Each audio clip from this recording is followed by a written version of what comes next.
विधवा बहू की शादी, ईश्वर करे ऐसे सास ससुर सब लड़कियों को मिले। अम्बा और सुरेश की एक बेटी थी, सपना। सपना को बचपन में ही पोलियो मार गया था, जिससे वह एक पैर से अपाहिज थी। सब लोग उसे दया की दृष्टि से देखते थे और अपने माँ बाप की बहुत लाडली थी। उसकी आंखों में कभी आंसू नहीं आने देते थे। सपना अपाहिज जरूर थी, लेकिन सभी कामों में कुशल थी। स्कूल में भी वह सभी अध्यापिकाओं की प्रिय थी। एक दिन अम्बा बोली, अम्बा सुनो जी, आज सपना की 12वीं पास हो गई है। हमारी बेटी दिव्यांग है, उसके लिए लड़का ढूंढना पड़ेगा। लगता है उसकी शादी करने में बहुत मुश्किलें आएंगी, इसलिए अभी से लड़का ढूंढना शुरू कर दो। सुरेश, हाँ अम्बा सही कहती हो। सपना कितनी सुंदर और सर्वगुण संपन्न है, लेकिन पैर की वजह से मेरी बेटी की जिंदगी खराब हो गई। सपना ने अपने माँ और बाबूजी की बात सुन ली। वह पास आकर बोली, सपना, बाबूजी क्या मैं आप सब पर बोझ हूँ? मेरा पैर खराब है, इसका मतलब यह तो नहीं कि मैं किसी पर आश्रित रहूंगी। फिर कैसे हुई मेरी जिंदगी खराब? अम्मा, मन छोटा मत कर बेटी, किसने कहा कि तू बोझ है? तू तो हमारी आंखों का तारा है। सपना, माँ मैं पढ़ाई के साथ साथ कुछ करना भी चाहती हूँ, जिससे मैं खुद पर निर्भर रह सकूँ। इधर सपना की पढ़ाई पूरी हो गई, उधर सुरेश सपना के लिए लड़का ढूंढने लगा। सपना के लिए राज का रिश्ता आया। राज रसायन फैक्ट्री में काम करता था। राज अपनी माँ गीता और अपने पिताजी अनिल के साथ सपना को देखने उसके घर आया। अनिल, अरे बेटा लड़की का तो पैर खराब है। राज, पिताजी अगर मैं दिव्यांग लड़की से शादी करूंगा तो मुझे किसी का जीवन संभालने का सौभाग्य मिलेगा। गीता, बेटा तेरी जिंदगी है, जो भी फैसला लो सोच संभाल कर लेना। राज, देखिए सपना जी, मैंने आपकी जितनी तारीफ सुनी, मैं खुद को आपसे मिलने से रोक ही नहीं पाया। क्या आप शादी के लिए राजी हैं? सपना, राज जी, मैं एक अपाहिज लड़की हूँ और आप पूर्ण रूप से स्वस्थ हैं। क्या आप एक अपाहिज लड़की को स्वीकार करेंगे? राज, सपना, मैं जिंदगी भर आपका सहारा बनने के लिए तैयार हूँ, अगर आपको एतराज ना हो तो। सपना, अगर आप तैयार हैं तो मैं खुशनसीब हूँ कि मुझे आप जैसा जीवन साथी मिलेगा। सपना और राज की बहुत धूमधाम से शादी हुई। चारों तरफ चर्चा थी कि बड़ी भाग्यशाली है सपना, जो दिव्यांग होते हुए भी उसे इतना अच्छा पति मिला। गीता, बहू, आज तुम्हारा पहला दिन है, इतनी जल्दी कैसे उठ गई? आराम से उठ जाती। सपना, माँ मुझे जल्दी उठने की आदत है, मैंने नाश्ता बना दिया है, आप सब लोग नाश्ता कर लीजिए। गीता हैरान थी, एक पैर खराब होने के बाद भी सुबह उठकर नाश्ता भी बना दिया। इसी तरह सपना ने थोड़े ही दिनों में सारी जिम्मेदारी अपने ऊपर ले ली। सपना से सभी बहुत खुश थे। गीता, राज, तेरी बीवी लाखों में नहीं करोड़ों में एक है। मैं तो डरती थी कि कहीं ऐसा ना हो कि एक दिव्यांग लड़की से शादी करके कहीं मेरे बेटे की जिंदगी खराब ना हो जाए। राज, माँ मेरा फैसला कभी गलत नहीं हो सकता।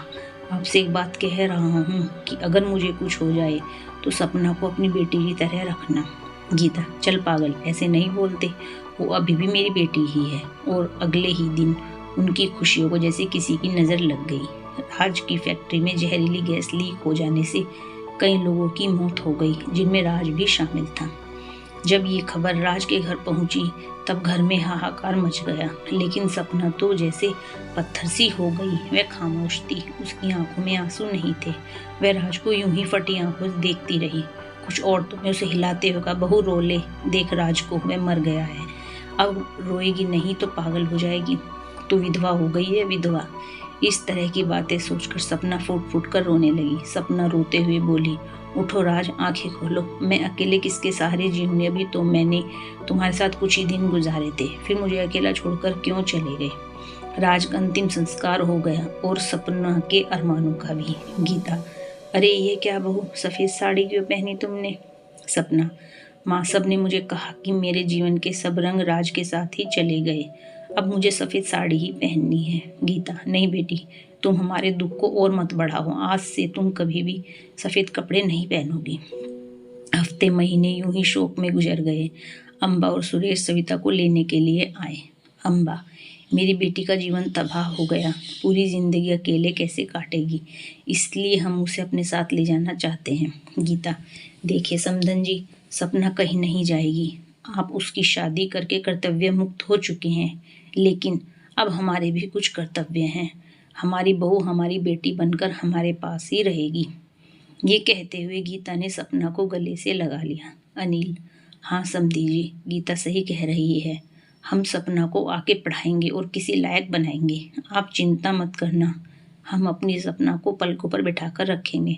सपना, माँ बाबूजी राज इनके इकलौते बेटे थे, अब वो नहीं हैं, तो ऐसे में मैं भी इनको छोड़कर चली जाऊं, ये सही नहीं है। मैं इनके पास रहकर ही इनकी सेवा करूंगी। सपना के माँ बाबूजी चले जाते हैं। अब सपना अकेली थी। उसने अपना सारा ध्यान पढ़ाई में लगा दिया। ऐसे में उसकी मुलाकात आरव से हुई, जो समय समय पर सपना की पढ़ाई में मदद करता था। आरव अनिल के दोस्त का सबसे अच्छा बेटा था।